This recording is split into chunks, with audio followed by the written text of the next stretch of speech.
1, 2, 3, 4.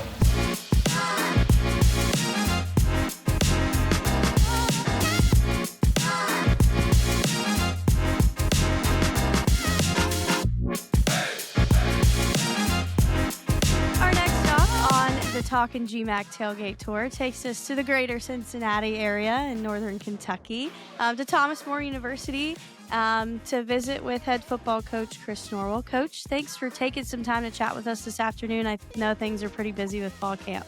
Appreciate that, Katie, and definitely appreciate you taking the time out to get the GMAC out there, all right, to the public. I really appreciate it. Thank you.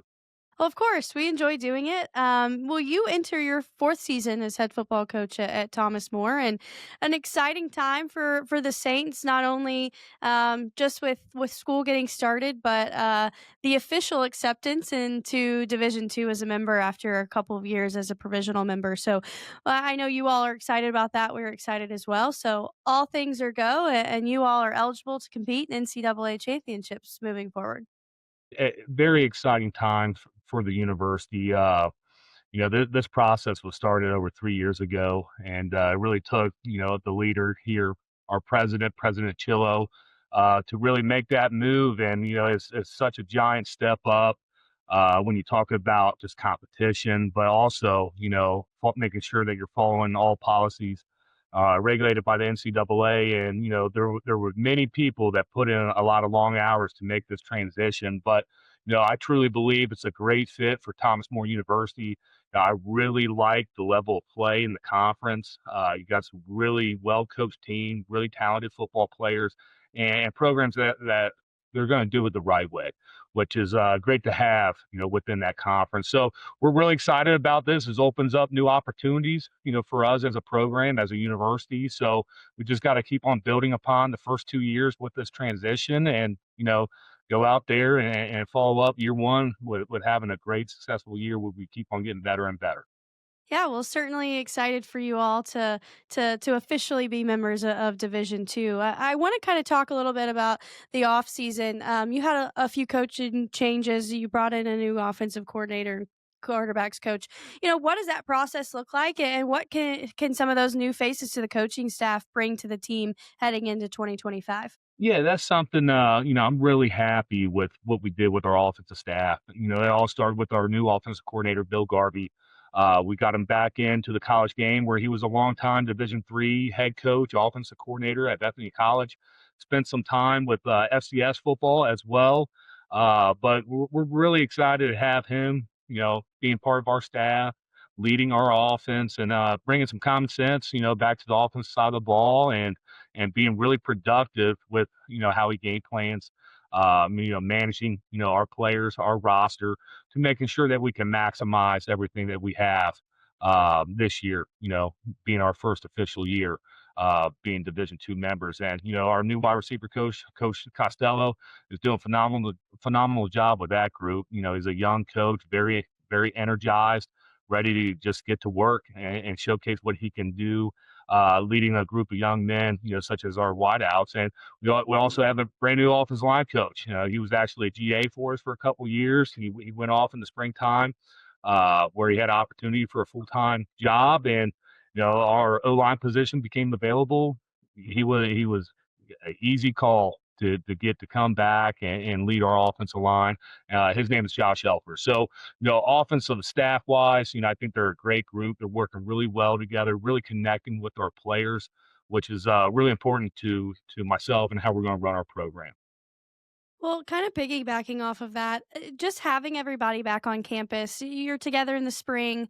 Some guys may hang around in the summer and work out and whatnot, but it's typically not everybody. So what's it like, the buzz back on campus? I know you guys started class this week, and just what's that like for a head football coach to get everybody back together and really start Yeah. things off with fall camp? No, exactly. Like we have a short camp here. We have about 10 days before classes start up, and those first 10 days I love because it's absolutely just all football. All right. So the one thing about small college football is that you're bringing in about 50 new faces into your program.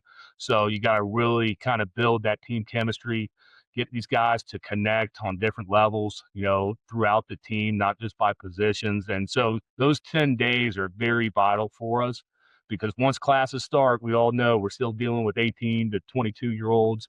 They got other concerns once the classes start, finding their classes, new people around. You just get less time with your guys. So those first 10 days are critical. But right now, talking about the guys that we brought in, our returners, they're doing a really good job of just approaching every day, with a great attitude, great work ethic, and we're really seeing them start to come together as a team, which is very important to us.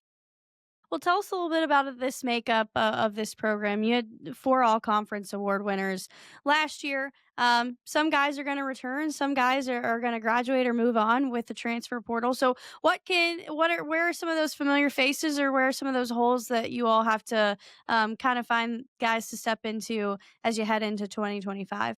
Yeah, I think one of our strengths is that we are returning four of our five starters up front on the O line. That's always a great thing when you can return, that much experience to the group. Looking at staying on the offensive side of the ball, we've returned a few guys at wide receivers, but we also have a lot of new faces in that room, and we're looking for guys to really step up. In that wide out room, talk about our backfield. We have our number two back that's back, and he's having a really great camp. We're really looking forward to seeing him take that next step as a player. But we have some guys that have kind of just been waiting for their opportunity, also in that backfield. You flip over to the defensive side of the ball. The one thing that we did lose last year, we graduated five defensive linemen, and we lost another guy to the portal. So that's something where we return Obadiah Commodore, started for the last 2 years. It'd be year three for him up front on the D line, but we got a lot of new faces there. Guys kind of been waiting their turn, just doing some good job. Rotational players in the past, but this year, is going to be a big opportunity for them to really step up and showcase what they can do. We feel really good about our linebackers. We feel like we have a really solid two deep, six guys that can really rotate in and can play. They have experience, which is excellent. And our back end, we have returned three of our four starters, from last year, and we got some other guys that are really pushing and competing for playing time. So, I really like our mix this year with the amount of returners and some guys that are going to be fresh, to the game. We have opportunity for a couple freshmen to really step up and showcase what they can do as well. So we got to kind of finish out this week and really kind of see where everything falls into place, amongst these next couple weeks before conference play as well.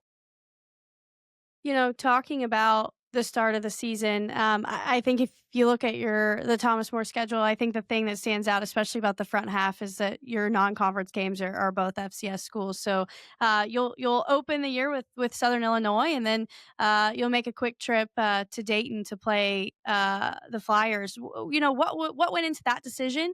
I think that may be unique for you guys, especially in our league, to be playing those two FCS schools. For sure, the first game that we scheduled was University of Dayton, and for logistic reasons, that's an hour door to door for us. That's a great opportunity to play a FCS level football team. Talking about our week one matchup with Southern Illinois, that was a conversation I had with our seniors. I'm like, hey, we have this opportunity. It's going to be a night game. It's going to be out there. It's going to be on TV. And guess what? Our seniors, they wanted to do it. They were all in. I'm like, hey, that's such a great experience for those guys, to kind of share that field, have that experience playing an FCS team, on the road to open up the year. No doubt there are going to be challenges, but everything that we do week one, week two is to get us ready for our conference play.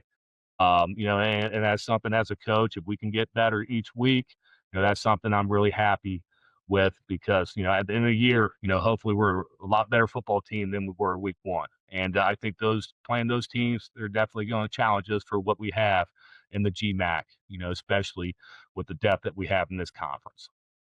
Well, I want you to kind of expound upon. I think a lot of times people use those non-conference matchups, especially in Division II, with the way that our like postseason is set up to try and garner, regional rankings and things like that. Not necessarily the opportunity for you guys at this point, but the challenge that's in front of you playing to FCS schools. What do you hope the guys are able to take away from that as they prepare for GMAC play the next week?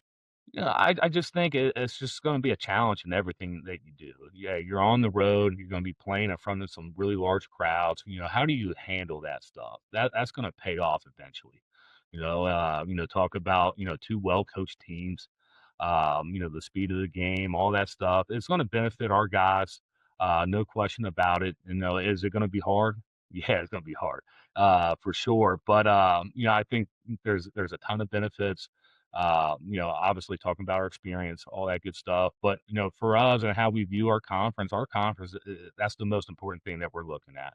The GMAC, how we do in the GMAC. That's how we really identify our season in terms of success, you know. Well, and piggybacking off of that, likely because of the choice to play those two FCS schools, you don't have a home game until October 4th. Yeah. So what's that going to be like, being on the road so much in the front half, and how is that going to challenge the guys? Or maybe it can be a positive. They're going to be spending a lot of time on buses together, right? And in hotel rooms potentially. Yeah, the one positive with that, 2 out of those 4 games are overnight trips. So the other 2 are day of, so that does help out a lot. Go look back to last year, we had 7 home games. So it's just totally flipped, for this year. Anytime you're on the road, hostile territory, it just challenges you, and that's something that, I think our guys will embrace that. It's a mindset playing on the road. As a coach, I love going out on the road and playing games. There's no doubt I love playing home games in front of our crowd because we have such a great game day environment down at Thomas More. But our guys, once again, I think they're ready to accept the challenges to play these 7 away games. Well, when you came in 4 years ago as head coach, um, things looked a little bit different. We talked a little bit about that transition to Division Two and the transition to the GMAC. So a lot of change potentially, as you head into year 4 at the helm of this program. What's different heading into to year 4, and what do you hope to accomplish as you continue to just kind of dig your heels in? The biggest thing is just like roster stability. I think over the last 4 years, coming in, you just really got to make sure that you can really level your classes. Making sure that you have a good freshman, sophomore, junior, senior. Have really good levels amongst your depth chart, and that's something that year 1, year 2, not necessarily like that. There wasn't that ultra competitiveness. Uh, During training camp, during practice. So you make that transition to Division Two. Well, guess what? You got to recruit a different type of caliber player as well. And the more depth that you have, it definitely helps out during the course of an 11-game season. And that's probably the biggest change in that sense is just making sure you have a quality roster. All right, from your top guy down to your bottom guy. And I think that our coaching staff's done a really good job recruiting and managing that throughout these last 4 years. But once again, this is year 17 for me, on the sidelines of Thomas More. So, we started out as Division III program 4 years in for NAI. Now, with this being our first official year, playing D2, we've been a part of a lot of transition and, just getting caught up to that different level of ball, which, we got 2 years of D2 play behind us. So our guys know what to expect kind of going into our conference. And that's something that benefits having that past experience as well. So Well, now that you've got a few days of fall camp under your belt, there's some time before, toe meets leather against Southern Illinois, which will be a fun and exciting game, I think, for your team, as you mentioned, on TV and in front of a large crowd. But what's something I guess you personally are you excited about for the season based on maybe what you've seen from fall camp thus far? yeah, my biggest thing, I'm just excited for some of these opportunities that some new faces have here. I really want to see some guys, really capture, their spots. All right. And really see what they can do. when the lights are on. And that's one thing that I'm really looking forward to seeing if you can step up big for our team, our program. That's such a great thing because football it's a people's game, and that's one thing that I think that we have here. We got some really good people, on our roster. Our coaching staff. I'm really looking forward offensively. How we can come together and really move the ball this year. So. Well, Coach, we certainly appreciate your time during this busy time of getting everybody back into class and preparing for week one and the rest of the schedule for your guys. But we appreciate your time today. Best of luck against Southern Illinois, and we hope to catch up with you at some point during the year. Hey, I appreciate it, Katie. Thank you. Wanna hear you go.